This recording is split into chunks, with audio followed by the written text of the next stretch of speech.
time for Module 3 now on our CCNA Wireless.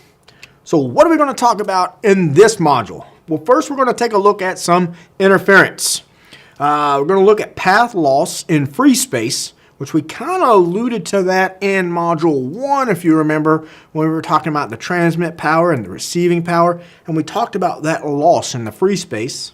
And then wrap it up with the physical objects in wireless and how physical objects can actually hinder our wireless transmission signals. So, interference. Well, we have this all the time. Maybe on purpose, it may not be. But let's say you're talking to a friend and, you're standing in a room or in wherever, it doesn't matter, in the hallway, and someone else walked up and started talking as well. Well, there would be interference in your communication stream. If you're talking to someone and somebody else walks up and they start talking to that same person, the receiver is going to start getting confused because they're trying to focus on the original data stream, what you and I were talking about, but this other person has walked up now and starts communicating with that receiver. Now, the receiver may not want to be rude, even though that transmitter is being rude, right? And they're trying to listen to both. Right? They're going to have interference. They may not be able to focus on both conversations at the same time.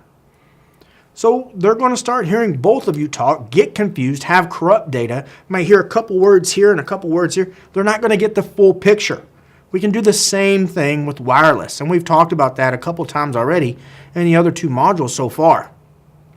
So if we're communicating in this area and somebody else is communicating here, Let's take our metaphor and take it a step further, and we've got two sets of people communicating. Well, if one is in one room and one is in another, there shouldn't be much interference. The noise level is going to be pretty low.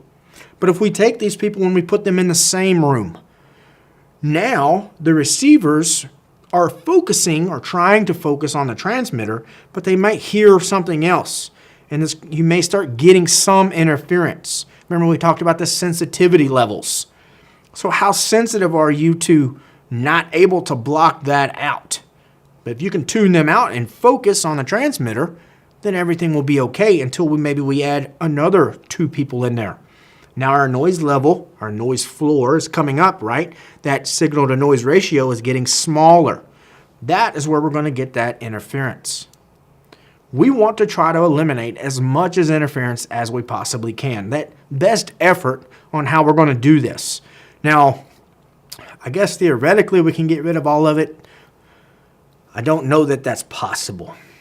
The idea behind Wlan modulation is to pack as much data as possible. Remember, we talked about the way that we can do this. We're going to pack as much data as possible into the wireless signal and minimize the amount of data that might be lost due to this interference or due to the noise that we may have surrounding us, or in our case, in our RF signals.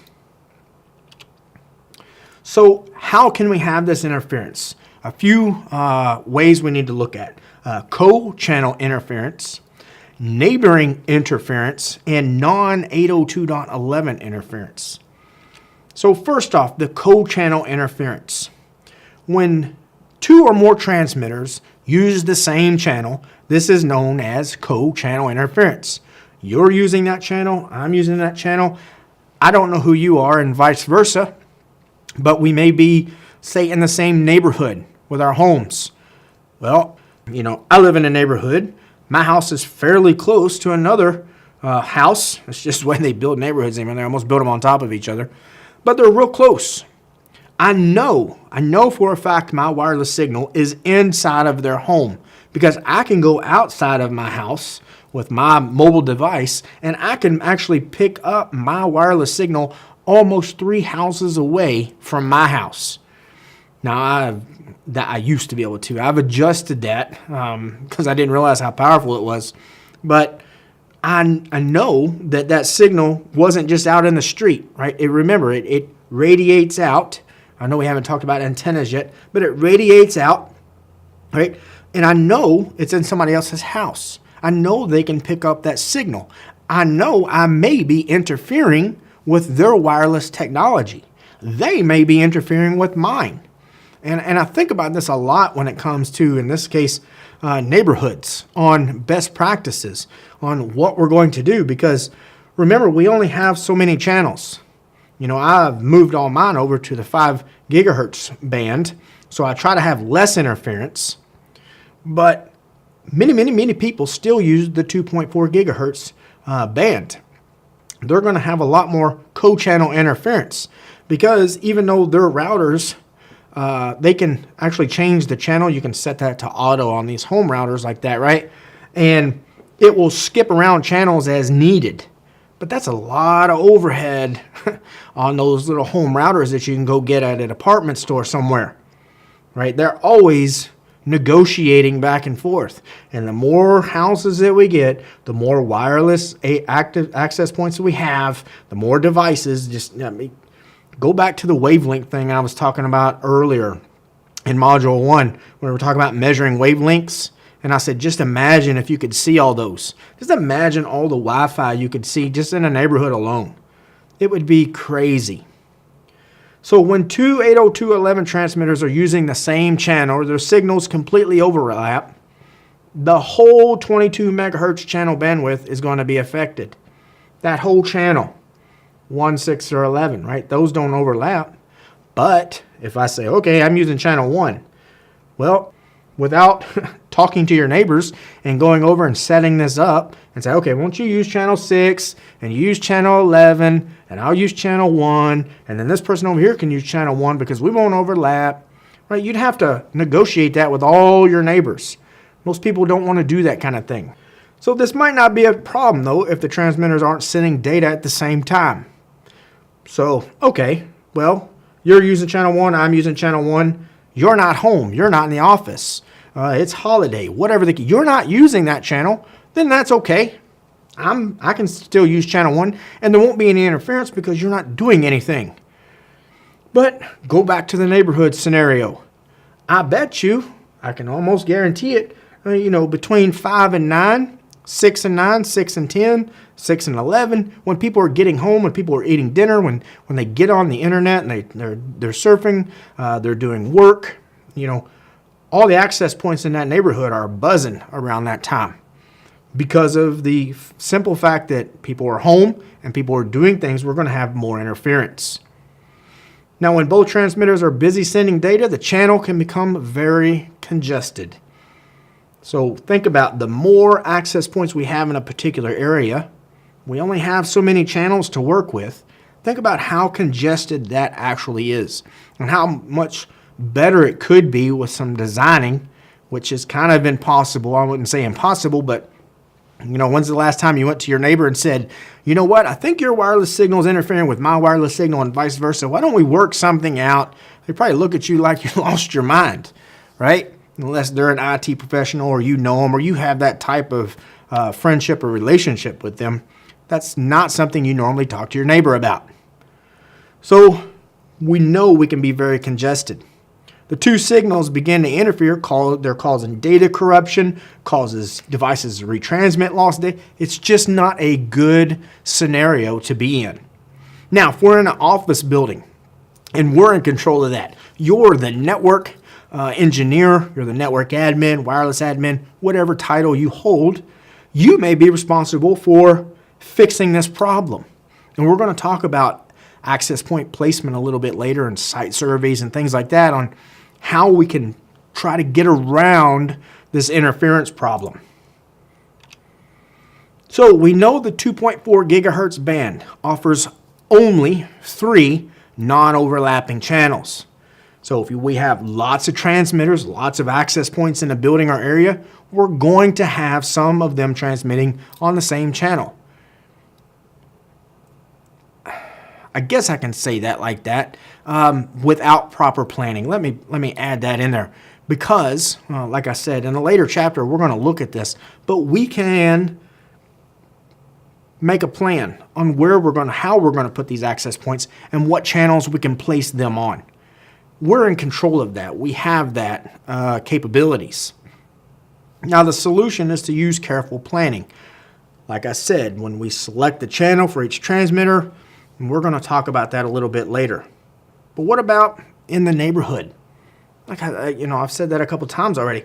You can't plan that out. You can't force your neighbor to use something. What about shared office space? Yeah, you have a high-rise building.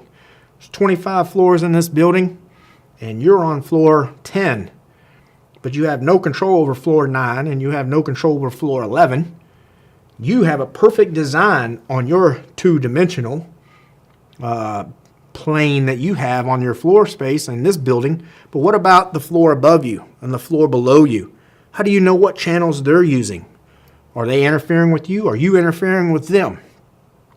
So, co-channel interference is probably, I can't say it's the most prevalent on interference, but it's very, very likely, just for the simple fact that we only have 3 non-overlapping channels. And without proper placement, without proper planning, we're going to have some overlapping there. We're going to have some corruption. We're going to have retransmission. We're going to lower our throughput. We're going to lower our efficiency. We're not going to have the best wireless network that we can have. We can also have neighboring interference. So if 2 transmitters are placed on 2 different channels, right, that's how we're supposed to do it, right? If we say, oh, well, you're on one channel, we don't want to use the same channel. That's what we just talked about. So, okay, I'll use a different channel. But the channels are spaced too closely together. They overlap each other. So you say, okay, I'm going to use channel 1. You say, all right, I'll use channel 3.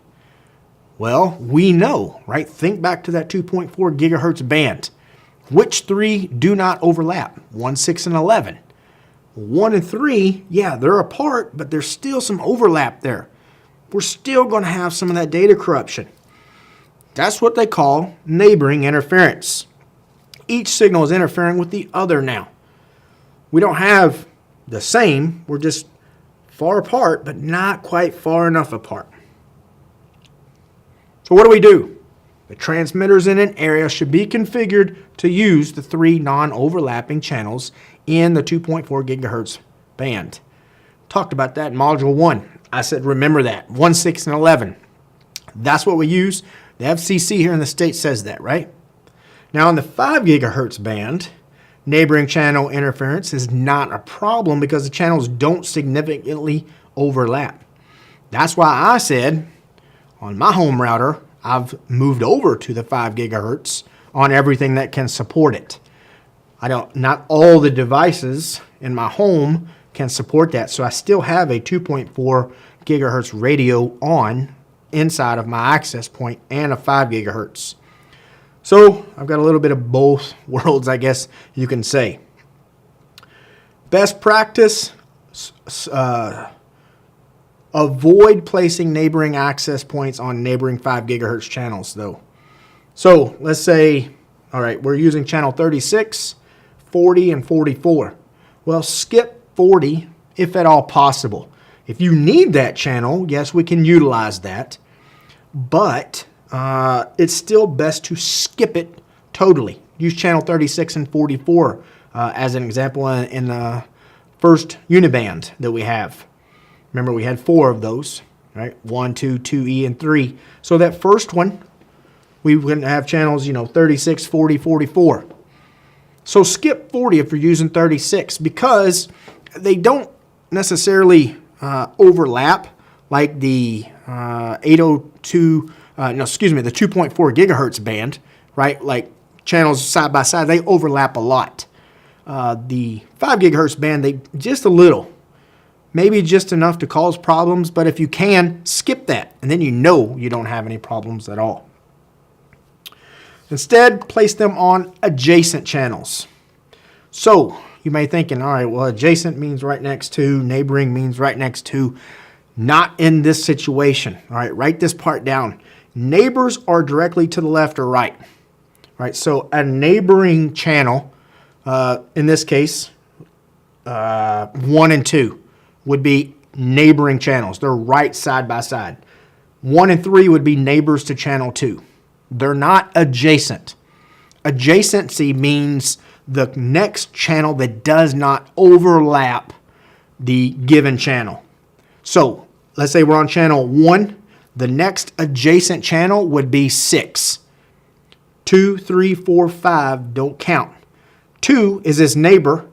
but 6 is the next adjacent channel because there is no overlap. That's what the adjacency means in the wireless world. Remember that, because you may need to be able to differentiate that if you're taking doing a simlet or a testlet on this wireless exam. We could also have non-802.11 interference. So what non-802.11? What is that? Right? Well, we're talking about like microwave ovens, cordless phones, wireless video cameras. Right? They may not follow those standards. They're going to interfere with what we're doing. So we have devices that share that frequency space. Now we're going to talk about interference a little bit more later. We have a chapter for interference, but this is a good precursor to what we're going to need to know. Now a little bit about that free space that we talked about, because we can have free space path loss is what they call it. So whenever an RF signal is transmitted, right, it comes from the transmitter. Remember, it goes through the cabling up to the antenna. The antenna blasts it out. The amplitude decreases as it travels through free space. So it's not like we release it here, it goes through free space, and when we receive it at the other side, the other antenna, we get it exactly the way it was transmitted. Power-wise, the amplitude, how powerful it is. We're going to lose some of that through free space. Now, even if there's no obstacles in the path between the transmitter and the receiver, the signal strength is going to weaken. That's called free space path loss. It just happens.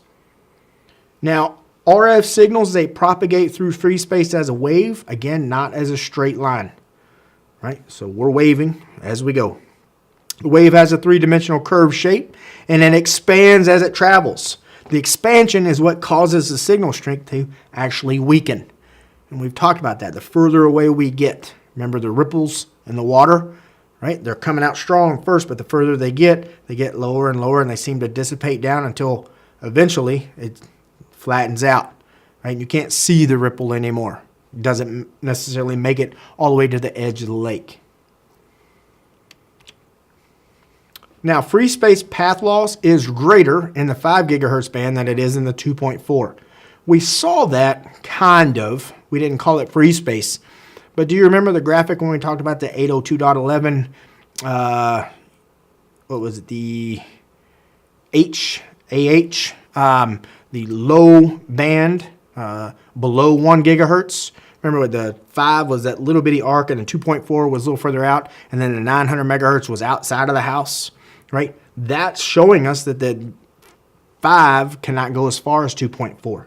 So the loss in free space is more in 5 than 2.4 as well. So as the frequency increases, so does the loss in dB, in the decibel.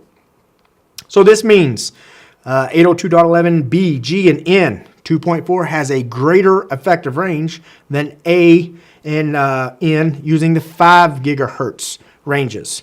So 2.4 has a better distance than the 5 gigahertz just from the physics of our wavelengths.